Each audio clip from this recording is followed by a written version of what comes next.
นผมถ้าเราพิจารณาไปให้เห็นที่เกิดเห็นสีเห็นสันฐานรูปลักษณ์ของผมพูดง่ายๆนะเห็นโทษเห็นคุณพิจารณาทุกอย่างให้ละเอียดพิจารณาขนก็เหมือนกันขนนี่ก็อัตภาพในร่างกายของเรามันมีขนหยาบขนละเอียดนะให้เห็นโดยที่เกิดโดยสันฐานโดยสีโดยรูปประพันธ์สันฐานโดยสีแล้วก็ให้พิจารณาถึงความสุขความไม่สะอาดนะเป็นอสุภะอสุภังเป็นดังแห่งโลกนะพิจารณาไปลักษณะนี้เล็บก็เหมือนกันคือพิจารณาโดย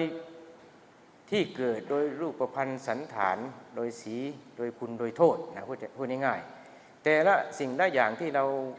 เอามาพิจารณาในอัตภาพร่างกายเป็นอาการ32นี้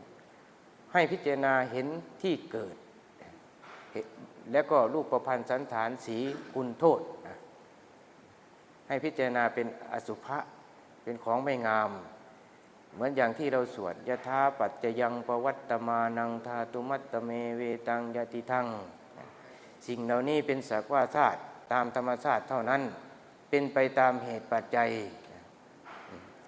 คันมาถูกต้องกับกายอันเน่าอยู่เป็นนิดนี้แล้วย่อมกลับกลายเป็นของน่าเกลียดไปกว่าเดิมนะลักษณะนี้ที่เราสวดกันให้พิจารณาพอได้แนวเนาะโดยเฉพาะ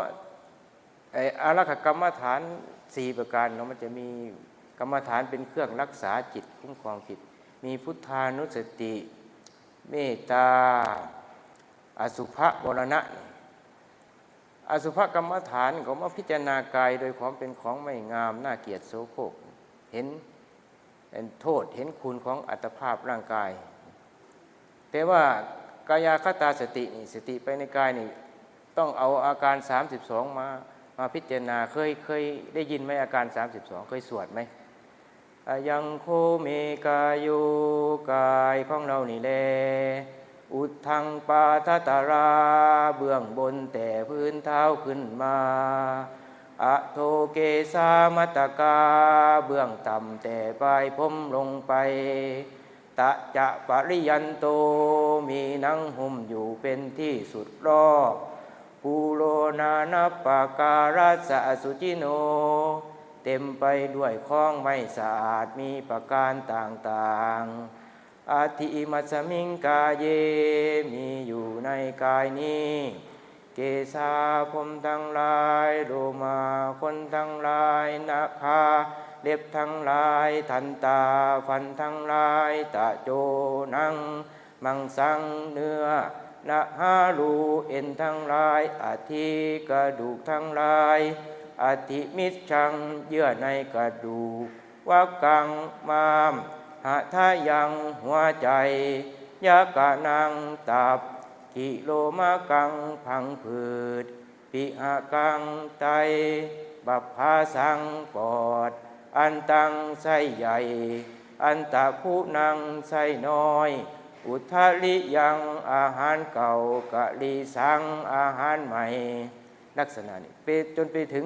มัทธเกมัทธลุงคังเยื่อในสมองในกระโหลกศีรษะเป็นครบ32เรียกว่าสาธยายอาการ32ดู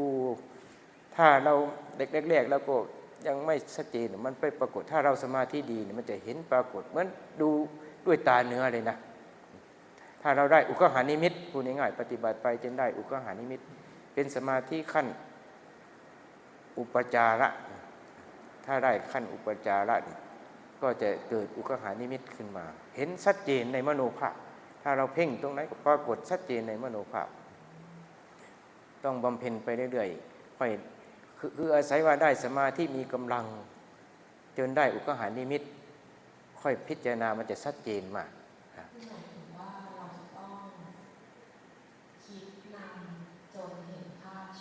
ครับใช่ต้องสร้างมโนภาพสร้างมโนภาพพูดง่ายๆสร้างมโนภาพก็คือสร้างนิมิตนั่นแหละเราสร้างนิมิตให้มันเห็นจนเห็นด้วยอำนาจสมาธิมันจะปรากฏชัดเจนนะปรากฏเหมือนเห็นตาเนื้อเลย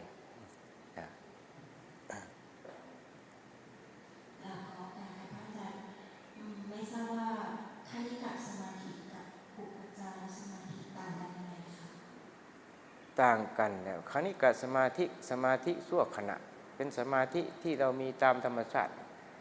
ขณะเป็นขณะเกิดขึ้นเป็นขณะขณะนะแต่อุปจารสมาธิสมาธิที่จะเสียดเข้าไปตั้งมั่นใกล้จะตั้งมั่นเป็นสมาธิที่มีกำลังพอสมควรแนบแน่นเริ่มจะแน่วแน่แนบแน่นแล้วถ้าเปรียบเทียบคณิกะนี่ถ้ามีเสียงมากระทบยังจิตกระเพื่อมอยู่ยังกระเพื่อมยังจืนยังตกใจอยู่นะแต่ว่าอุปจารสมาธิแม้ฟ้าผ่าเปรี้ยงลงมานี่เสียงนั้น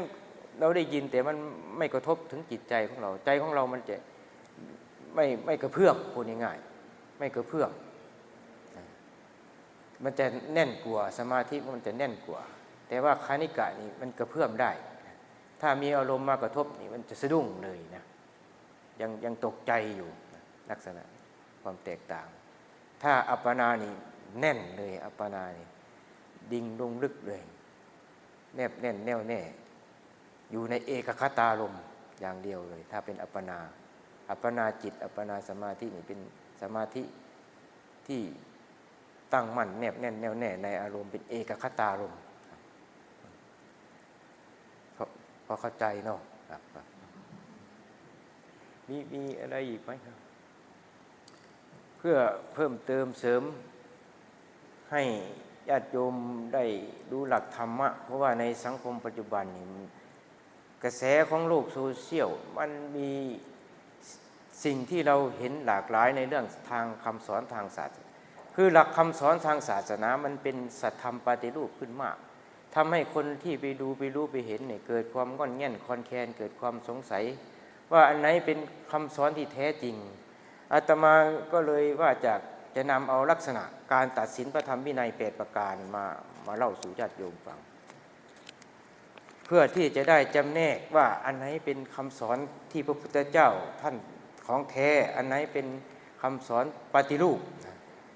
คือลักษณะการตัดสินพระธรรมวินัยมีอยู่8อย่างคือ1ทำเหล่าใดเป็นไปเพื่อความกำหนัดย้อมใจนี่ข้อหนึ่งเพิ่งทราบว่าลักษณะนั้นไม่ใช่ธรรมไม่ใช่วินัยของพระพุทธเจ้าข้อ2ทำเหล่าใดเป็นไปเพื่อประกอบทุกข์เพิ่งทราบว่าธรรมเหล่านั้นไม่ใช่ธรรมไม่ใช่วินัยของพระพุทธเจ้าทำเหล่าใดเป็นไปเพื่อสะสมกองกิเลสเพิ่งทราบว่าธรรมเหล่านั้นไม่ใช่ธรรมไม่ใช่วินัยของพระพุทธเจ้าธรรมเหล่าใดเป็นไปเพื่อความอยากใหญ่มักใหญ่ไฟสูงเพิ่งทราบว่าธรรมเหล่านั้นไม่ใช่ธรรมไม่ใช่วินัยของพระพุทธเจ้าธรรมเหล่าใดเป็นไปเพื่อความไม่สันโดษมักน้อยคือเป็นไปเพื่อความมากเพิ่งทราบว่าธรรมเหล่านั้นไม่ใช่ธรรมไม่ใช่วินัยของพระพุทธเจ้าธรรมเหล่าใดเป็นไปเพื่อความคลุกคลีด้วยหมู่คณะคือเป็นคนชอบสรรเสริญเฮฮาชอบหมู่ชอบพวกชอบคณะเป็นพรรคเป็นพวกก็ถือว่าไม่ใช่ธรรมไม่ใช่วินัยของพระพุทธเจ้าธรรมเหล่าใดเป็นไปเพื่อความเกียจคร้านก็ไม่ใช่ธรรมไม่ใช่วินัยของพระพุทธเจ้าธรรมเหล่าใดเป็นไปเพื่อความเลี้ยงยากก็ไม่ใช่ธรรมไม่ใช่วินัยของพระพุทธเจ้าให้พึงทราบตามนี้แต่ที่เป็นธรรมเป็นวินัยคือตรงกันข้ามคือธรรมเหล่าใดเป็นไปเพื่อความคลายกำหนัดคือไม่มากๆในความสุขชาวโลกในกามคุณเพราะว่ากามคุณนั้นเป็นบ่วงนะเป็นบ่วงแห่งมารผูกพันรัดรึงให้ผู้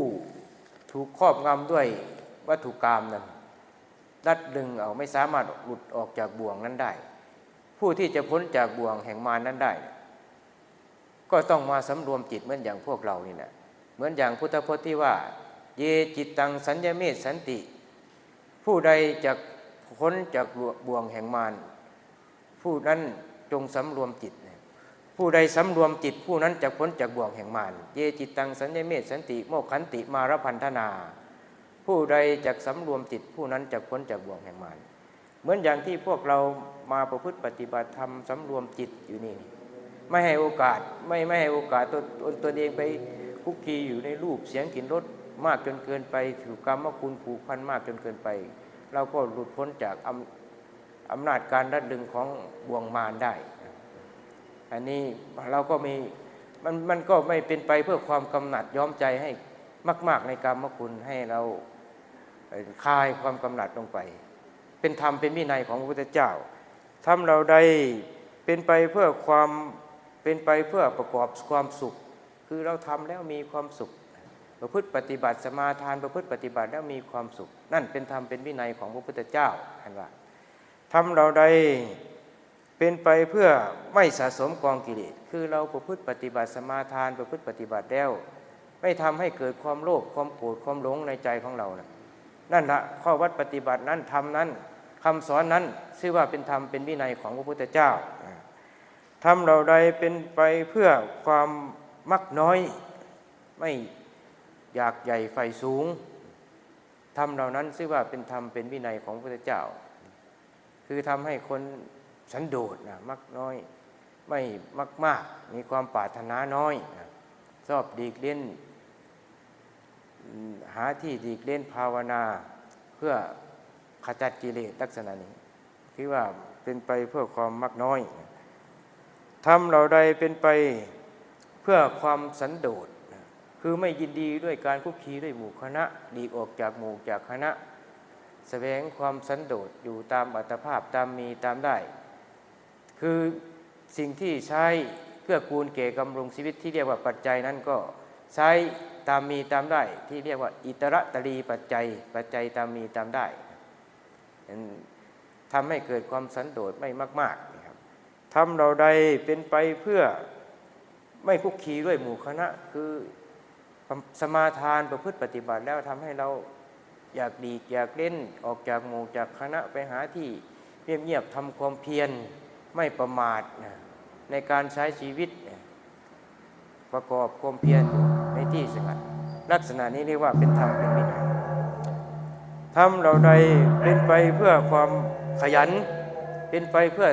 ความเพียรคือถ้าเราประพฤติปฏิบัติทำให้เกิดความขยันหมั่นเพียรในการที่จะ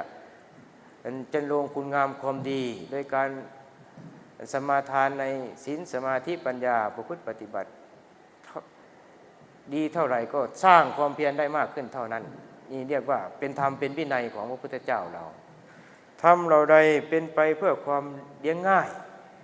คือหมายความว่านักบวชในพระศาสนาอาศัยผู้อื่นเลี้ยงชีวิตถ้าให้เขาเลี้ยงลำบากมันก็เป็นภาระหน้าที่แต่ว่าถ้า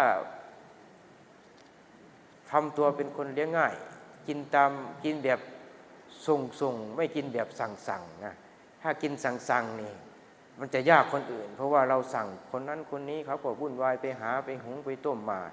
แต่ถ้ากินส่งเขาส่งอะไรให้แล้วก็กินขอแต่ว่ามีชีวิตดำรงคงอยู่ได้ไม่เป็นโรคเป็นภัยมีอัตภาพร่างกายประพฤติพรหมจรรย์แล้วก็ทำตัวให้เลี้ยงง่ายลักษณะเป็นถือว่าเป็นวิถีชีวิตของนักบวชแท้ๆทำตัวให้เป็นคนเลี้ยงง่ายถ้านักบวชเช่นนี้ถือว่าเป็นผู้จันลงธรรมจันลงวินัยของพระพุทธเจ้าประพฤติปฏิบัติในธรรมในวินัยของพระพุทธเจ้านี่นะถ้าเราอยากเทียบเคียงเพราะว่าในสมัยปัจจุบันนี้มันมีลัทธิความเชื่อทางศาสนาหลากหลายลัทธิผู้วิเศษต่างๆนะเพราะว่าคนเขาจับได้นะว่าคนนี่เขาหากินกับความเชื่อพวกนักจิตวิทยาที่เขามีจิตวิทยาสูงเขาเห็นความเชื่อของคนที่ไม่สัมปยุทธ์ด้วยปัญญามีความเชื่อไม่ประกอบด้วยปัญญาเขาก็ไปหาโอกาสไปต้มไปตุนเอาไปหลอกลวงความเชื่อสร้างเรื่องราวขึ้นมาสร้างลัทธิความเชื่อต่างๆขึ้นมาเหมือนอย่างในโรงข่าวที่เราเห็นมานี่ที่ลัทธินั่นลัทธินี่ที่มีพลังปล่อยขึ้นพลังอย่างนั้นอย่างนี้นะที่เราไปเห็นนั่นถ้าเป็นคนปัญญาชนคนมีปัญญามาพิจารณาแล้วก็ถือว่าเป็นแหกตาเป็นเรื่องแหกตาเป็นมิจฉาชีพหากินกับศรัทธาของผู้คนแต่ว่าถ้าเราไม่มีปัญญาได้ยินได้ฟังก็เชื่อตามคล้อยตามอินในบทอินในคำพูดของเขาบางคนถึงขั้นเอาลูกเอาหลานที่เป็นโรคเป็นภัยไปปัวเสียเป็นหมื่นเป็นแสนแต่เขาต้มเขาตุนเอาก็มีลักษณะนี้ดังนั้นก็เลยเพื่อที่จะให้ ชาวพุทธของเรามีความเข้มแข็งในการจันรวงคุณงามความดีไม่ให้ไหลไปตามกระแสโลกมากจนเกินไปอาตมาจึงเอาธรรมที่มีหัวข้อชื่อว่าลักษณะแห่งการตัดสินพระธรรมวินัย8ประการนี้มาเล่าสู่ญาติโยมฟังพอจะได้ไปเทียบเคียงกันดูเนาะพอได้เนาะมันมีอยู่ในโทรศัพท์นั่นน่ะเปิดดูเลยในอาจารย์กูเปิดขึ้นมามีหมดตั้งแต่นวโกวาตั้งแต่ทุกกะคือหมดสองทำมีอุปการะมาก2อย่างจนถึงอันกรรมกิเลสจนขี้หิปฏิบัติมีหมดหลักธรรมคำสอนที่เราอยากรู้อยากเข้าใจก็สามารถมันเป็นแต่ว่าเขาไม่ได้อธิบายแต่ว่าถ้าเราอยากรู้ความหมายก็มันมีดีกาอนุดีกาไปค้นคว้าในพระไตรปิฎกก็ได้อยู่แต่ว่าเราไม่มีเวลาเราเป็นฆราวาสเนาะเราก็มีการมีงานมีภาระหน้าที่เราก็อาศัยได้ยินได้ฟังจากพระเจ้าพระสงฆ์ผู้ท่านเสียสละเวลามาบวชมาเรียนมารู้เหมือนอย่างที่เราท่านได้มาอาศัยฟังเทศน์ฟังธรรมจากพระเจ้าพระสงฆ์อย่างนี้แหละก็ได้เนาะอันนี้อีกหัวข้อหนึ่งที่อาตมาอยากจะเพิ่มเสริมเติมเต็มให้คือเรื่องคารวธรรม6ประการมันมีพุทธคารวตาความเอื้อเฟื้อในพระพุทธเจ้าธรรมคารวตาความเอื้อเฟื้อในพระธรรมสังฆคารวตาความเอื้อเฟื้อในพระสงฆ์สิกขาคารวตาความเอื้อเฟื้อในการศึกษาปฏิสันถาคารวตาความเอื้อเฟื้อในการต้อนรับปฏิสันถานอันสุดท้ายเรียกว่าอัปปมาทคารวตาความเอื้อเฟื้อในความไม่ประมาทคำว่าคารวตาความเอื้อเฟื้อคือความเคารพนบน้อมยำเกรงนะเหมือนอย่างที่เรามีความเอื้อเฟื้อเกื้อกูลต่อคำสอนของพ่อแม่ครูบาอาจารย์เราก็พร้อมที่จะน้อมจะนำมาน้อมประพฤติปฏิบัติตามนะถ้าเรามีความเอื้อเฟื้อในคำสอนของพ่อของแม่เราก็เคารพพ่อแม่เหมือนกันคุณธรรมคือความเอื้อเฟื้อเนี่ยมันทำให้จิตใจของเราเนี่ยมันไม่มีทิฏฐิมานะที่จะกางกั้นตัวเองมันสามารถที่จะน้อมเอาคุณงามความดีมาเข้าสู่ตัวสู่ตนดังนั้นพิธีกรรมพิธีการทางศาสนพิธีทุกอย่างมีการกราบการไหว้อัญชลีวันทาอภิวาทเพื่อที่จะสร้างคารวธรรมนี่แหละคือสร้างความเคารพนอบน้อมเพราะว่าคารวธรรมคือความนอบน้อมนี่ถ้าบุคคลใดประพฤติปฏิบัติสมาทานให้เกิดให้มีแล้วมันจะน้อมคุณงามความดีมาสู่ตนสู่ตัวได้ไม่มีมานะทิฏฐิมากางกั้นเพราะว่าความเอื้อเฟื้อความเคารพนับถือนี่มันทำให้ใจของเราอ่อนละมุนละไมนอบน้อมพร้อมที่จะน้อมเอาคุณงามความดีเป็นคำสอนดีๆเข้ามาสู่จิตสู่ใจมานะทิฏฐิมานะที่ถือตัวว่าเป็นผู้เลิศกว่าเขาสำคัญตนว่าเลิศกว่าเขาเป็นผู้เลิศกว่าเขาสำคัญตนว่าเสมอเขาเป็นผู้เลิศกว่าเขาสำคัญตนว่าเลวกว่าเขาเป็นผู้เสมอเขาสำคัญตนว่าเลิศกว่าเขาเป็นผู้เสมอเขาสำคัญตนว่าเสมอเขาเป็นผู้เสมอเขาสำคัญตนว่าเลวกว่าเขาเป็นผู้เลวกว่าเขาสำคัญตนว่าเลวกว่าเขาเป็นผู้เลวกว่าเขาสำคัญตนว่าเสมอเขาลักษณะนี้เป็นมานะกลางกั้นตัวเองนะมานะทิฏฐิของคนที่มีคารวะมันจะอ่อนตัวถ้าเรามีคารวะธรรมโดยเฉพาะพุทธคารวตาความเอื้อเฟื้อในพระพุทธเจ้าหมายถึงว่าเราเคารพในรูปเหมือนรูปเปรียบที่เหมือนอย่างที่พุทธศาสนิกชนไปในวัดวาอารามถ้ามีประติมากรของพระพุทธเจ้าประดิษฐานอยู่ในที่ไหนสถานที่นั้นที่ว่าเป็นที่ให้ความเคารพเป็นที่ให้ความเคารพบางคนก็จะไม่ใส่รองเท้าขึ้นมาไม่ใส่หมวกขึ้นมานี่นะให้ความเคารพให้ความเอื้อเฟื้อให้ความยำเกรงไม่ทำเสียงดังไม่ทำเสียงดังด้วยการเปล่งเสียงหรือทำเสียงภาชนะอย่างใดอย่างหนึ่งให้ดังรบกวนคนอื่นลักษณะเรียกว่ามีพุทธคารวตามีความเคารพในพระพุทธเจ้าถ้าในสถานที่มีการประดิษฐานรูปเปรียบรูปเหมือนของพระพุทธเจ้า ธรรมคารวตาความเอื้อเฟื้อในพระธรรมเคารพในพระธรรมหมายถึงว่าเวลาพระท่านแสดงธรรมเราแสดงความเคารพด้วยการตั้งใจฟังจริงๆอย่าไปพูดกันคุยกันหรือว่าก่อนที่ท่านจะแสดงธรรมเรามีภารกิจกับหนักเบาเราก็ไปก่อนอย่าไปตอนที่ท่านแสดงธรรมอย่าลุกขึ้นตอนที่ท่านแสดงธรรมถ้าเราลุกขึ้นตอนที่ท่านแสดงธรรมถือว่าไม่มีความเคารพในธรรมไม่เอื้อเฟื้อต่อธรรมหรือว่าท่านแสดงธรรมอยู่เพื่อนฟังด้วยดีตั้งใจฟังด้วยดีอยู่เราพูดเราคุยกันเราปรึกษากันทำให้เพื่อนรำคาญก็ถือว่าไม่มีธรรมคารวตาไม่เคารพในพระธรรมสังฆคารวตาเอาไว้นอกพอดีเวลาได้แหละเอาไว้พูดต่อไปในวันภาคหน้าเนาะมันติดไว้ก่อนธรรมนี้มี6 ข้อก็ได้เวลาแล้วต่อไปก่อนนี่กับอาราธนานิมนต์หลวงพ่อมหานำธรรมะ